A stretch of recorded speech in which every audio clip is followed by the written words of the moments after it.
Hi, Matt.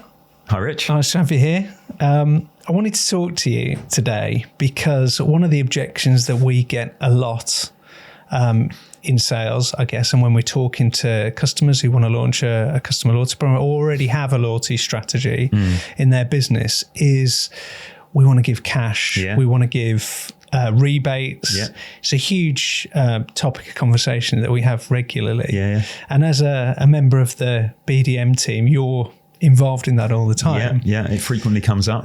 Exactly. And I sort of overheard this story and I thought it was really interesting because of the psychology of it. And it's more on a, for us, it's obviously an employee-staff relationship that we run our program internally, the Smarties Hub. Yeah. But I heard you telling this story and I thought it was really good and I thought I'd get you in to have a little chat about it. I'm more than happy to tell my story. So essentially the objection is around money versus memory we talk about, and the idea that although people sort of seem to, if you ask them and you survey them, people will say they want cash as a reward, especially if it's a tick box and cash is one of those options. Yeah. People will choose that logical, instinctively. It's logically, logically what you would choose. You can spend it on anything. Yeah. It doesn't require any thought either. And I think it's that idea that you kind of, I've got to pick something now, have I? All right, I better choose what do I want? Cash because I can spend it on anything. Yeah.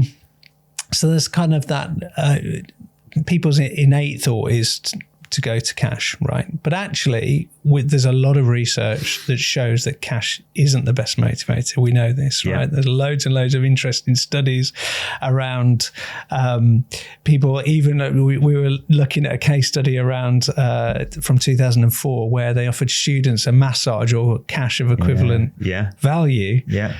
And the group that were offered the massage massively outperformed, more than double outperformed the cash group. So it's really interesting when you sort of get into this research, but we've got our own little story. It's good. So I wanted to start by asking you. Yeah, go ahead.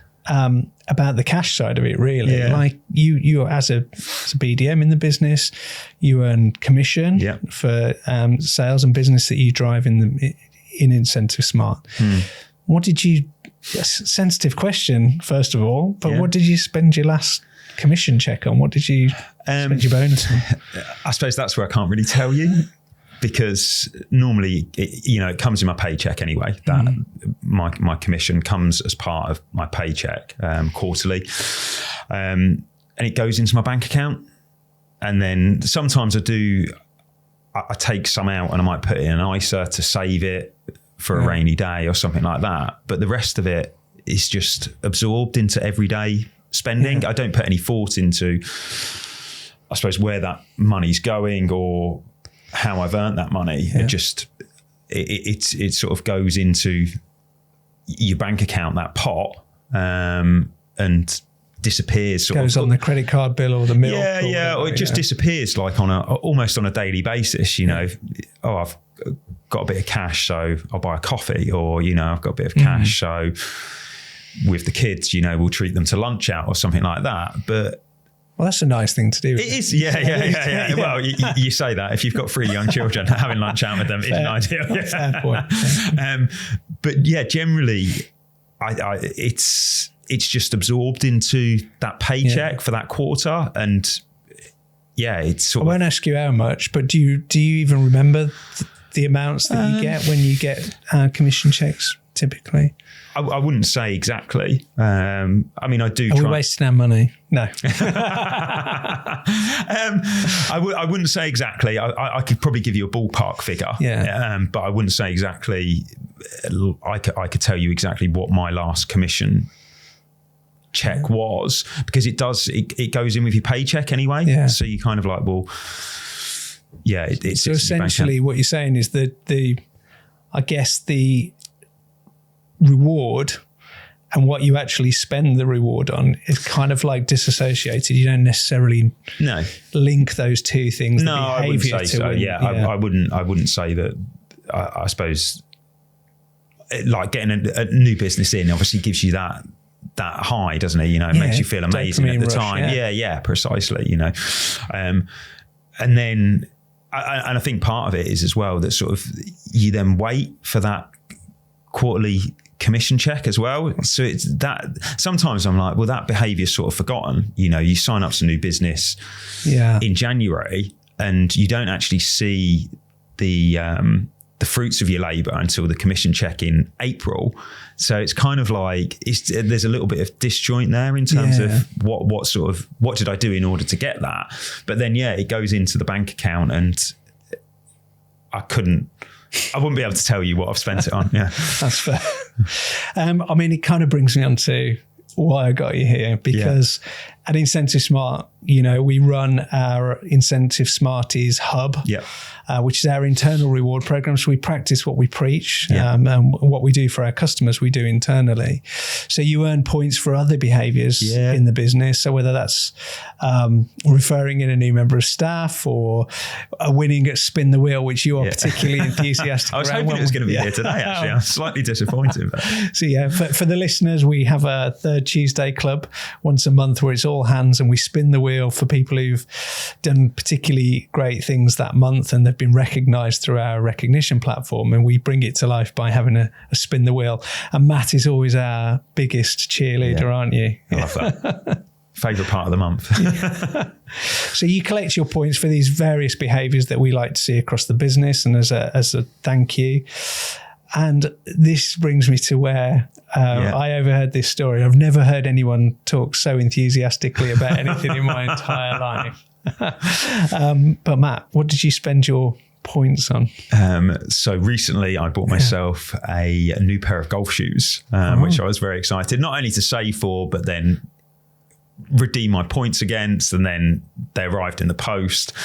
And I was going away on a golf weekend with my friends that they literally, I think we were going on the Friday, they arrived in the post on the Monday. And really excited to sort of get them out of the box, get them on, took some pictures of them, sent them to like my golf group as well. They're a beautiful pair of premium leather golf shoes. I will have to bring them in. There's a WhatsApp group where you're showing off. There is. There's WhatsApp pictures of my golf shoes. And you're an enthusiastic golfer, obviously. I am. Yeah, very keen golfer. Yeah, I'm a very good golfer, I think. What do you play off now? 4. So I can still get it round. But previous life. Yeah, there'll be people listening going, God, I can only dream of getting. I'm putting a lot of this down to the golf shoes as well. Of course, absolutely. So, do you feel like you now sort of link the behaviour to earn the points back to? Definitely. You link the behaviours to that reward. Definitely. I think that I set that as like a goal as well. Like I wanted to save my points to be able to redeem these golf shoes. Okay, so I've sort of earmarked it that's the reward that I want. I mean, they were very expensive. I won't tell you how much. My other half will kill me for spending that many points on a pair of golf shoes. But I think part of it was that if it was my money, I probably wouldn't have spent that much on this one pair of golf shoes. Your wife would have probably been quite... Yeah. Well, she did ask as well when they arrived, how much were they?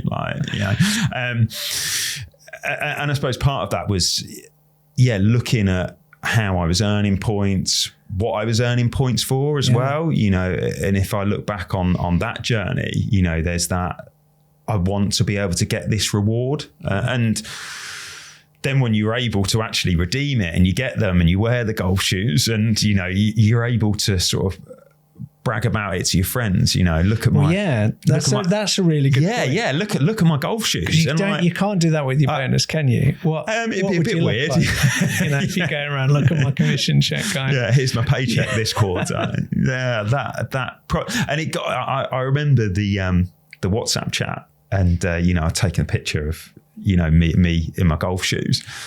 And people are like, whoa, they're nice, and they're a beautiful pair of comfy, as I said, sort of premium leather golf shoes that, and I'm sure that they'll last me for years as well. Oh, I thought you were going to name drop then. No, I don't know. Am I allowed? Do we get sponsorship? No. I don't know. No, naming rights. Yeah, I won't name drop the brand. So so I suppose in summary, how do it make you feel getting those shoes? What do you, how do you regard them?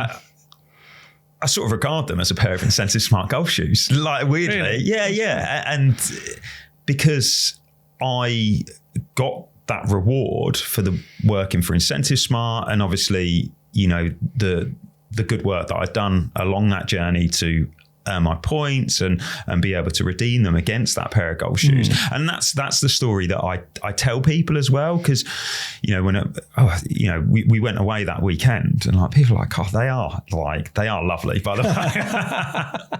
they're miles ahead of any. This is why I wanted to get you on the enthusiast. Yeah, they're miles ahead of anyone else's golf shoes that we went away with. And then you tell the story of, well, I didn't have to pay for them myself, you know. Yeah. Well, how did you get them? Well, you know, we've got this, you know, employee engagement program at work, and I did this great work and I earned some points, and I was able to, you know, and then it brings up that comment, well, who do you work for? You know, and they're Incentivesmart pair of golf shoes to me as a person. And sort of that, I suppose that's I wouldn't be able to tell you that about my commission. No, I suppose that loops back to what we were talking about at the start, this idea of the emotional connection. Yeah. And I don't know whether you've read, there's a book that I read some time ago now, but Thinking Fast and Slow by Daniel Kahneman. And he talks about these kind of two systems in your brain. Okay. And the idea that you've got a system one brain that's sort of impulsive and seeks instant gratification, and it's more focused around your emotional feelings, right? Yeah.